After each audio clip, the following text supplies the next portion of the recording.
বাংলা সিনেমার ইতিহাসে best best এর মতো আর ছবি হয় না ভাই। জিল্লো মাল দে 100 ছবি 100 এর উপরে কোনো ছবি হয় না। এই সিনেমা অস্থির, বলিউডের থেকে কম না ভাই। সিনেমা তামিল, ইংলিশ, ওগুলির বাপ দাদা যা বলতে পারেন আপনি।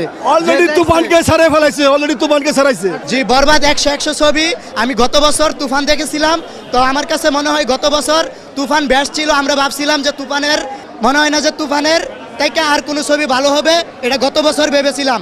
কিন্তু এইবার এই ঈদে আমরা যখন বরবাদ দেখছি, যে বরবাদের বিরুদ্ধে আর কোনো নায়ক সাকিবিয়ান ছাড়া, সাকিব ভাই ছাড়া কেউ করতে পারবে না। তো সাকিব মানেই বেস্ট। আমরা আগামীতে সাকিবের বরবাদ 2 চাই।